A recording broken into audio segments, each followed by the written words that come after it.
Hello dears, welcome back to Thunder Kitchen Recipes. ഇന്ന് വളരെ സ്വാദിഷ്ടമായിട്ടുള്ള ഒരു വെജിറ്റബിൾ കുറുമയുടെ റെസിപ്പിയാണ് ഷെയർ ചെയ്യാൻ പോകുന്നത്. ചപ്പാത്തിക്കൊപ്പം പൂരിക്കൊപ്പം ഒക്കെ കഴിക്കാൻ വളരെ നല്ലതാണ്. വളരെ എളുപ്പത്തിൽ ഉണ്ടാക്കാൻ പറ്റിയ കുറുമ എങ്ങനെയാണ് ഉണ്ടാക്കുന്നതെന്ന് നോക്കാം. ചൂടായ പാനിലേക്ക് 2 ടേബിൾ സ്പൂൺ കുക്കിംഗ് ഓയിൽ ചേർക്കുക. എണ്ണ ചൂടായി കഴിയുമ്പോഴേക്കും അതിലേക്ക് 1/2 ടീസ്പൂൺ വലിയ ജീരകം ചേർത്ത് പൊട്ടിക്കുക. ഇതിലേക്ക് കുറച്ച് വേപ്പില ചേർക്കുക.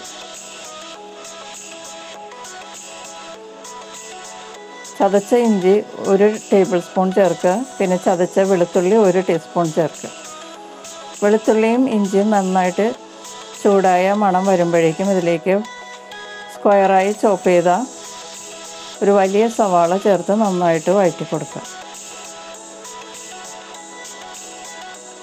ഇതിലേക്ക് ഒരു കഷ്ണം പട്ട, ഒരു 3-4 ഗ്രാമ്പു, ഒരു ഏലക്ക ചേർത്ത് കുറച്ച് മുഴുവൻ കുരുമുളകും കൂടി ചേർത്തിട്ട് നല്ലതുപോലെ വഴറ്റി കൊടുക്കുക. സവാളയൊക്കെ ഒന്ന് വാടിക്കഴിയുമ്പോഴേക്കും ഇതിലേക്ക് എരിവിനുള്ള പച്ചമുളക് ചേർക്കാം. പച്ചമുളക് ഞാൻ സ്ലിറ്റ് ചെയ്യാതെ മുഴുവനോടെയാണ് ചേർത്തിരിക്കുന്നത്.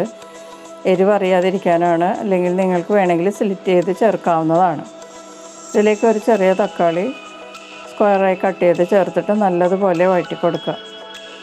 തക്കാളിയും പച്ചമുളകും എല്ലാം സോഫ്റ്റായി കഴിയുമ്പോഴേക്കും വെജിറ്റബിൾസ് ആഡ് ചെയ്യാം. ഞാനിവിടെ പൊട്ടാറ്റോ, ക്യാരറ്റ്, അതുപോലെ ഫ്രഷ് ഗ്രീൻ പീസാണ് അതും എടുത്തിട്ടുണ്ട്. നിങ്ങൾക്കിതിലേക്ക് ബീൻസ്, അതുപോലെ തന്നെ കോളിഫ്ലവറും ചെറുതായി കട്ട് ചെയ്ത് ചേർക്കാവുന്നതാണ്. വെജിറ്റബിൾ എല്ലാം ഈ മസാലയിലിട്ട് ഒരു 5 മിനിറ്റ് ഉപ്പും ചേർത്ത് വഴറ്റി കൊടുക്കുക. നന്നായിട്ടൊന്ന് വെജിറ്റബിൾ എല്ലാം ചൂടാവണം. ഹാഫ് കുക്ക് ആകുന്നത് വരെ വഴറ്റി കൊടുക്കണം. അതിനുശേഷം ഇതിലേക്ക് ആവശ്യമുള്ള വെള്ളം ചേർത്ത് കൊടുക്കാം. വെജിറ്റബിൾ കഷ്ണങ്ങളെല്ലാം മുങ്ങിക്കിടക്കുവോളം വെള്ളം ഒഴിക്കണം. ഹൈ ഹീറ്റിൽ നല്ലതുപോലെ തിളക്കുന്നത് വരെ വെയിറ്റ് ചെയ്യുക. തിളച്ച് കഴിയുമ്പോൾ മൂടി വെച്ച് നമുക്ക് 15-20 മിനിറ്റ് ലോ ഫ്ലെയിമിൽ വേവിക്കാം. ഈ സമയത്ത് നമുക്കൊരു അരപ്പ് റെഡിയാക്കി എടുക്കാം. അതിനുവേണ്ടി മിക്സിയുടെ ചെറിയ ജാറിലേക്ക് ചിരകിയ തേങ്ങ ചേർത്ത് കൊടുക്കാം. ഞാനിവിടെ 4 ടേബിൾ സ്പൂൺ ചിരകിയ തേങ്ങയാണ് എടുത്തിരിക്കുന്നത്. ഏകദേശം 1 മുറി തേങ്ങ ചിരകിയത് ഉണ്ടാകും ഇത് 4 ടേബിൾ സ്പൂൺ എടുക്കുമ്പോഴേക്കും. ഇതിലേക്ക് ഇനി 8-10 കശുവണ്ടി ചേർത്ത് കൊടുക്കാം. ഇനി ഓൾ സ്പൈസസ് ആയിട്ടുള്ളത് ഒരു ചെറിയ കഷ്ണം പട്ട, 3 ഗ്രാമ്പു, 1/2 ടീസ്പൂൺ കുരുമുളക് പൊടി, നിങ്ങൾക്ക് വേണമെങ്കിൽ ഒരു ഏലക്കായ ഇപ്പോൾ ചേർത്ത് കൊടുക്കാം കേട്ടോ. പിന്നെ ഒരു ചെറിയ അല്ലി വെളുത്തുള്ളി, ഒരു പച്ചമുളക് എരിവിനുള്ളത്. പിന്നെ ഇതിലേക്ക് ടേസ്റ്റിനുള്ള ഉപ്പ് ചേർക്കുക. 1 ടീസ്പൂൺ പോപ്പി സീഡ് ചേർക്കുക. കസ്കസ് അതാണ് ഇപ്പോൾ 1 ടീസ്പൂൺ ഞാൻ ചേർത്തത്. ഇനി 1/2 ടീസ്പൂൺ വലിയ ജീരകവും കൂടി ചേർക്കുക. എന്നിട്ട് ഇത് നന്നായിട്ട് അടച്ചു വെച്ച് ആവശ്യത്തിന് വെള്ളം ചേർത്ത് നല്ലതുപോലെ അരച്ചെടുക്കാം. വെജിറ്റബിൾ വേവിക്കാൻ വെച്ചിട്ട് 20 മിനിറ്റ് ആയിട്ടുണ്ട്. അതിലെ വെള്ളമൊക്കെ നല്ലതുപോലെ വറ്റിയിട്ടുണ്ട്. കഷ്ണങ്ങൾ വെന്തോന്ന് അറിയാനായിട്ട് ഒരു കഷ്ണം പൊട്ടാറ്റോ എടുത്തിട്ട് നമുക്ക് പൊടിച്ച് നോക്കാം.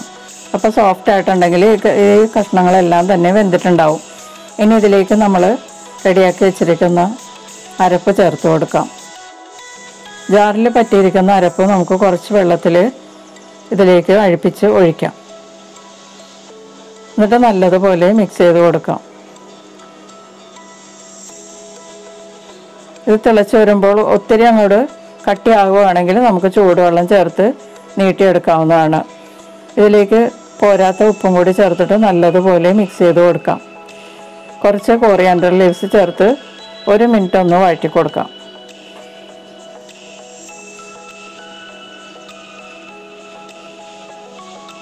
ഇപ്പോൾ കുറച്ച് തിക്കാണെന്ന് തോന്നുകയാണെങ്കിൽ നിങ്ങൾക്ക് കുറച്ച് വെള്ളം ചേർക്കാം കേട്ടോ. ഇതിലേക്ക് 1/2 ടീസ്പൂൺ പഞ്ചസാരയും കൂടി ചേർത്തിട്ട് നല്ലതുപോലെ ഒന്ന് മിക്സ് ചെയ്തെടുക്കാം. അതിനുശേഷം നമുക്ക് സ്റ്റൗ ഓഫ് ചെയ്ത് ഇതൊരു സെർവിങ് പ്ലേറ്റിലോട്ട് മാറ്റാം. വളരെ സ്വാദിഷ്ടമായിട്ടുള്ളതും പെട്ടെന്ന് ഉണ്ടാക്കാൻ പറ്റിയതുമായ ഒരു വെജിറ്റബിൾ കുറുമയാണിത്. എല്ലാവരും ഒന്ന് ട്രൈ ചെയ്ത് നോക്കുക. ചപ്പാത്തിക്കൊപ്പവും പൂരിക്കൊപ്പവും കഴിക്കാൻ വളരെ നല്ലതാണ്. ബ്രേക്ക്ഫാസ്റ്റ് ആയിട്ടും ഡിന്നറിനും നമുക്ക് ഈ വെജിറ്റബിൾ കുറുമ ഉപയോഗിക്കാവുന്നതാണ്.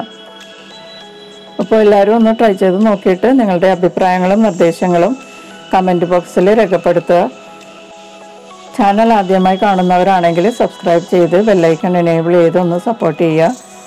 നമുക്ക് മറ്റൊരു റെസിപ്പിയുമായിട്ട് വീണ്ടും കാണാം. Thank you.